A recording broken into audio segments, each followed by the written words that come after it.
ভারত ও পাকিস্তানের যুদ্ধ বন্ধ হোক, আর যুদ্ধ নয়, এরই দাবিতে নাগরিক মঞ্চ এবং বামপন্থীদের মিছিল ছিল। শান্তিপূর্ণ মিছিলে বিঘ্নিত ঘটায় বিজেপির কিছু লোকজন। শুধু তাই নয়, মিছিলে থাকা অনেক ব্যক্তির মুখে কালো মবিল ছুঁড়ে মারলেন বিজেপির সমর্থকরা। কি বলবেন? আসলে কারা বড় দেশপ্রেমিক আর কারা দেশদ্রোহী, এই সার্টিফিকেটটা নেওয়ার জন্য ভারতবর্ষে এমন কোনো সার্টিফিকেট নেই। কিন্তু বিজেপি এবং আরএসএসের কিছু নেতা কর্মী সমর্থকেরা, তাদের কাছ থেকে এখন সার্টিফিকেট নিতে হবে কারা দেশপ্রেমিক আর কারা দেশদ্রোহী। যেই আরএসএসের সদর দপ্তর নাগপুরেতে জাতীয় পতাকা উড়তো না এতদিন, যারা ভারতবর্ষের স্বাধীনতা দিবসটাকে অস্বীকার করে, তাদের কাছ থেকে দেশপ্রেমিকের সার্টিফিকেট নিতে হবে। আসলে একটা কথা বুঝতে ভুল হচ্ছে, একটা জিনিস বুঝতে পারছেন না বা বুঝেও না বোঝার ভান করছে, যে কিছু সংখ্যক মানুষ যারা সরকারের সমালোচনা করছেন, যারা সরকারের বিরোধিতা করছেন, সংবিধান প্রদত্ত যে অধিকার, মৌলিক অধিকার, সরকারের বিরোধিতা করা, কোনো একটা প্রতিষ্ঠানের বিরোধিতা করা এবং তার সমালোচনা করা, নিন্দা করা, এটা নাগরিকের মৌলিক অধিকারের মধ্যে পড়ে। সুতরাং এই যে বাক স্বাধীনতা, এই স্বাধীনতাতে কোথাও একটা বিজেপির নেতাকর্মীরা হরণ করার চেষ্টা করছেন, হস্তক্ষেপ করছেন। একটা কথা খুব স্পষ্ট করে বুঝতে হবে তানজিলা, যে সরকারের সমালোচনা করা মানে কিন্তু দেশ বিরোধিতা করা নয়। কিন্তু এটা যারা প্রমাণ করার চেষ্টা করছেন, আজকে প্রধানমন্ত্রীর যদি কেউ সমালোচনা করে, প্রধানমন্ত্রী যদি কেউ নিন্দা করে, বিরোধিতা করেন, তাকে দেশদ্রোহী বলে তকমা দিয়ে দেওয়া হচ্ছে। আসলে দেশের বিরোধিতা করাটা আলাদা জিনিস, আর সরকারের বিরোধিতা করাটা আলাদা জিনিস। রাষ্ট্রের সরকারের সমালোচনা করা, নিন্দা করাটাকে যদি দেশদ্রোহিতা ধরা হয়, তাহলে সবথেকে বড় দেশদ্রোহী হয়ে যাবে রাহুল গান্ধী, এদিকে আপনার শুভেন্দু অধিকারী। তাহলে যদি বিজেপি যদি ওই থিওরি যদি স্টাবলিশ করতে চায় যে সরকারের বিরোধিতা করা যাবে না, তাহলে আমাদের সংবিধানে যে বিরোধী দলনেতার পদটা তৈরি করা আছে, বিরোধী দলকে যারা গুরুত্ব দেওয়া আছে, সেই বিরোধী দলনেতার পদটাকে তুলে দিতে হবে সাংবিধানিকভাবে। তার কারণ বিরোধী দলনেতার পদটা হচ্ছে সরকারের বিরোধিতা করবেন, সরকারের সমালোচনা করবেন, পার্লামেন্টে দাঁড়িয়ে, রাজ্যসভায় দাঁড়িয়ে, বিধানসভাতে দাঁড়িয়ে। সুতরাং সরকারের বিরোধিতা করছে মানেই একদল বিজেপি নেতাকর্মীরা উগ্র জাতীয়তাবাদীর হাওয়া উড়িয়ে দিয়ে সেই দেশের নাগরিকদেরকে আক্রমণ করা হচ্ছে এবং তাদেরকে মারধর করা হচ্ছে। এটা সুস্থ গণতন্ত্রের পক্ষে অত্যন্ত লজ্জাজনক এবং এটা অস্বাস্থ্যকর। এটা সুস্থ গণতন্ত্রের কখনো নজির হতে পারে না। আর একটা কথা, কেউ যদি যুদ্ধ চাইতে পারে, তার যেমন যুদ্ধ চাওয়ার অধিকার আছে, আবার কিছু সংখ্যক মানুষের যুদ্ধ না চাওয়ার অধিকারও আছে।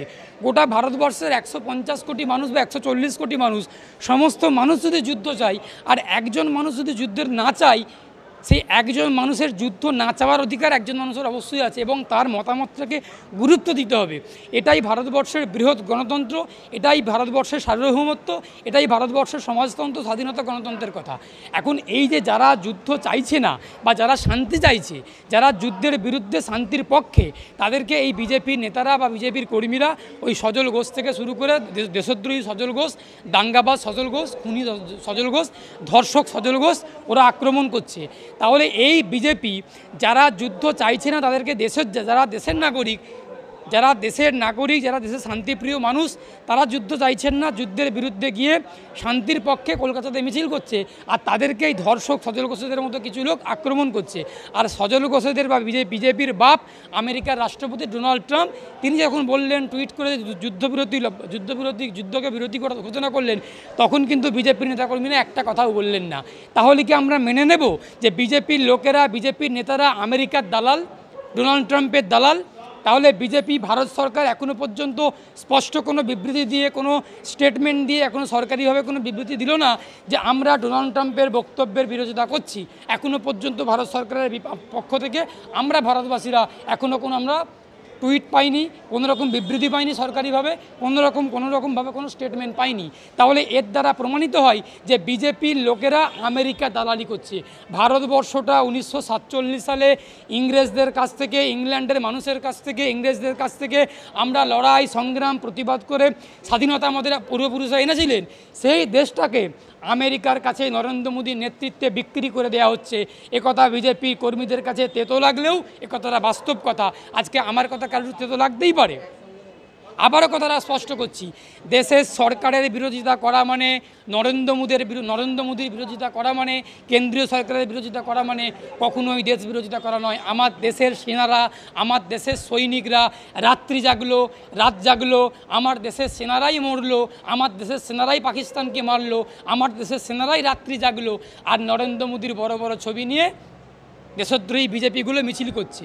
একটা মিছিলের এতে কার্টুনেতে বা কোনো রকমভাবে ব্যানারেতে আমার সেনার ছবি পাইনি। কেন পাবো না? আমার সেনা, তোমার সেনা, আমাদের সেনা, ভারতের সেনা, আমার বীর সেনা, বীর বাহাদুর সেনা, তারা দেশের জন্য লড়াই করলেন, পাকিস্তানকে মারলেন, নিজেরা মরলেন, রাত্রি জাগলেন, আর এখানে যুদ্ধ করে বিদ্বেষের জন্ম দিল বিজেপিরা, আর তারা নরেন্দ্র মোদীর ছবি নিয়ে মিছিল করছে। আর আমার সোফিয়া কুরেশিকে, আমাদের দেশের গর্ব সোফিয়া কুরেশিকে বললে জঙ্গিদের বোন।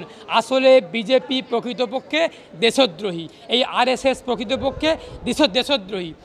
তোমাদের চ্যানেলকে একজন বিশিষ্টজন বলেন, মানিক ফকির বলে একজন বিশিষ্ট ব্যক্তি তোমাদের মাঝে মধ্যে কিছু ইউটিউবকে বলেন, উনি বিজেপির বিরুদ্ধে তীব্র সমালোচনা করেন, ওনাকেও কেউ দেশদ্রোহী তকমা দেন।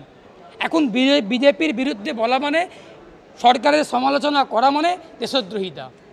ওরা গান্ধীজিকে দেশদ্রোহী বলে, আর সাভারকারকে বলে দেশপ্রেমিক। ওদের কাছ থেকে দেশপ্রেম শিখবো না। আমরা মনে করি দেশপ্রেম নেতাজি সুভাষচন্দ্র বোস, মাস্টারদা সূর্য সেন, এ মাটি প্রীতিলতার মাটি, এ মাটি সূর্য সেনের মাটি, মাস্টারদা সূর্য সেন, ক্ষুদিরামের মাটি, এটা সাভারকারের মাটি না, এটা শ্যামাপ্রসাদ মুখোপাধ্যায়ের মাটি না, এ মাটি রবি ঠাকুরের মাটি, কাজী নজরুলের মাটি, গান্ধীজির মাটি। এ মাটিতে কোনো রকম বিদ্বেষ, কোনো রকম দেশদ্রোহিতা এ মাটিতে চলবে না। পাকিস্তানের বিরুদ্ধে ভারতের সেনারা লড়ছে, আর ভারতের জনগণ আমাদের সেনাদের অক্সিজেন। ভারতবাসীরা আমরা ভারতীয় সেনাকে অক্সিজেন দেব। আমার দেশের সেনারা আগামী দিনে লড়াই করুক, পাকিস্তানকে যোগ্য জবাব দেখ। পাকিস্তানের যেমন দুটো কান নেই, যার কান নেই তার আর কানে যাওয়ার কি মজা, তার আর কানের কি মর্ম বুঝবে। সুতরাং এই দোকান কাটা, ছ্যাঁচড়া, বেহায়া পাকিস্তানকে জবাব দেওয়ার জন্য আমার ভারতের সেনা, বীর বাহাদুর সেনারাই যথেষ্ট আছে, কাফি আছে। আমরা ভারতবাসীরা আমাদের সেনাদের গর্ব, আর বিজেপিরা দেশের লজ্জা, সেনাদের লজ্জা, আমাদের ভারতের সংবিধানের লজ্জা, আর কিচ্ছু বলবো না।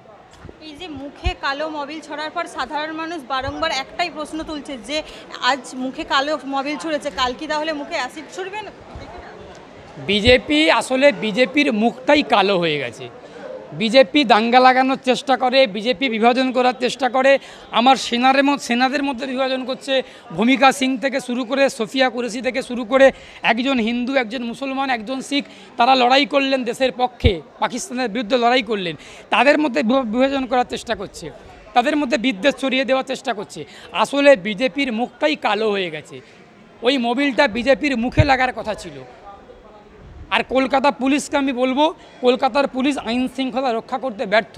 একটা শান্তি মিছিল হচ্ছে, সেই মিছিল পুলিশের পারমিশন নিয়ে মিছিল করা হচ্ছে, সেই মিছিলকে নিরাপত্তা দিতে পারলো না কলকাতার পুলিশ। সেখানে বিজেপির কিছু দেশদ্রোহী বা কিছু গুন্ডা প্রকৃতির বিজেপিরা তারা এসে আক্রমণ করলেন। এর দ্বারা প্রমাণিত হলো যে কলকাতার পুলিশ কোনো রকম শান্তির পক্ষে কোনো মিছিলকে সমর্থন করে না। পুলিশ কী করলো? বিজেপিদেরকে আটক না করে ওই মিছিলটাকেই আটকে দিল, মিছিলকারীদেরকে আটক করে গ্রেপ্তার করা হলো।